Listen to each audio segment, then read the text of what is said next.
ST. महामंडळाच्या दुर्लक्षामुळे अद्याप जी स्वारगेट प्रकरणामध्ये समिती स्थापन करणं अपेक्षित होतं ती झालेली नाही आहे आणि या संदर्भात बोलण्यासाठी आमदार रोहित पवार आपल्यासोबत आहेत। एक एबीपी माझानं बाब उघड आणलेली आहे। स्वारगेट प्रकरण अतिशय ज्या पद्धतीने देशभरातून त्याच्यावर टीका होते, अशा परिस्थितीमध्ये देखील एक एस.टी. महामंडळाकडून तत्काळ समिती नेमणं अपेक्षित होतं, चौकशी करणं अपेक्षित होतं, मात्र ना समिती नेमली ना कोण अधिकारी त्या ठिकाणी नेमण्यात आले याची देखील माहिती देण्यात नाही। सरकारची कशी आहे प्रवृत्ती, नाही तर विचारसरणी की बोलून मोकळं व्हायचं, निघून जायचं, म्हणजे फक्त सांगायचं आम्ही हे करू ते करू, मग तिथं उत्तर दिले जातात आणि नंतर असं त्यांना असं वाटतं की लोक विसरून जातील।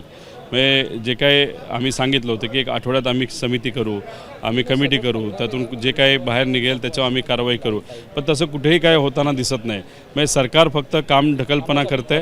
जसं की इलेक्शनच्या काळामध्ये लाडक्या बहीण योजनेला आम्ही 1500वरून 2100ला नेऊ, सरकारला शेतकऱ्याला आम्ही कर्जमाफी देऊ असं त्यावेळेस सांगितलं आणि आता एक शब्दसुद्धा तिथं काढला जात नाही। त्याचा अर्थ त्यांना असं वाटतं की इलेक्शनच्या काळामध्ये आपण बघू आणि हे जो काही अन्याय त्या महिलेवर झालेला आहे त्याच्यावर तुम्ही जर कमिटी आत्तापर्यंत फॉर्म करत नसाल, त्यातून तुमची वृत्ती आणि प्रवृत्ती कळते की तुम्हाला चालतं आहे, गरिबा अडचणीत आले, महिलेवर अत्याचार झाले ते चालतात, आम्हाला काही फरक पडत नाही असं सरकार कुठे दाखवण्याचा प्रयत्न करते असं आपल्याला म्हणावं लागेल। यातली आणखीन एक महत्त्वाची बाब अशी आहे की ज्या अधिकाऱ्यांवर हा ठपका ठेवण्यात आला होता किंवा त्यावेळेस जे उपस्थित अधिकारी होते त्यांना किमान त्या कालावधीसाठी तरी निलंबित करणं अपेक्षित होतं जोपर्यंत चौकशी पूर्ण होत नाही आहे। एकीकडे समिती ही स्थापन केलेली आहे आणि दुसरीकडे त्या अधिकाऱ्यांवर देखील कारवाई, अधिकाऱ्यांवर पण कारवाई केली जात नाही, त्यांना निलंबन पण केलं जात नाही। त्याच्याचबरोबर अगर तुम्ही नेत्यांचं बघितलं तर मंत्र्यांचं बघितलं, जोपर्यंत लोक विषय हातात घेत नाही तोपर्यंत हे सरकार अजिबात नमत नाही असं आपल्याला म्हणावं लागेल। त्यामुळे लोकांना प्रत्येक विषय हातात घ्यावा लागेल। ज्याच्यामध्ये एका पोलिसाने महिलेवर अत्याचार केला तोही विषय घ्यावा लागेल, जालन्यामध्ये एका धनगर समाजाच्या पोराला मारहाण झाली तोही विषय आपल्याला हातात घ्यावा लागेल, खरात नावाच्या एका पत्रकारावर जो आत्ता अन्याय होतो एका मंत्र्याच्या मान तोही विषय आपल्याला हातात घ्यायला लागेल।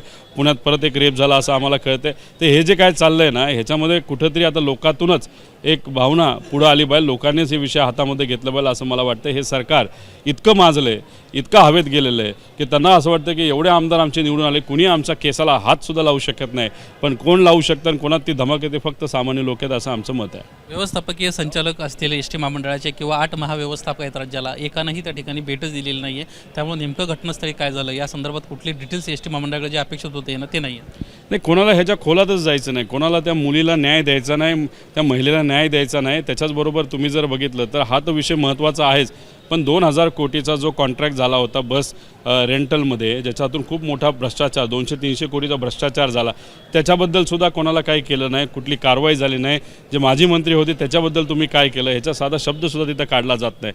त्यामुळे हे जे काही समिती कमिटी SIT ह्या ज्या केल्या जातात, जसं की महाराष्ट्र भूषण पुरस्काराच्या वेळेस सामान्य लोकांचा 14 लोकांचा मृत्यू तिथं झाला, त्याच्यामध्ये तुम्ही SIT फॉर्म केली, पुढं काहीच झालं नाही।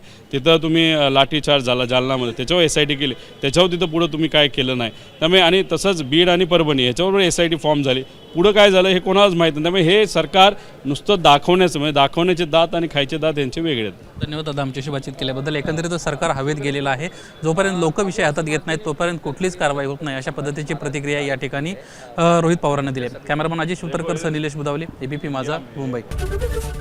एबीपी माझा, उघडा डोळे बघा नीट।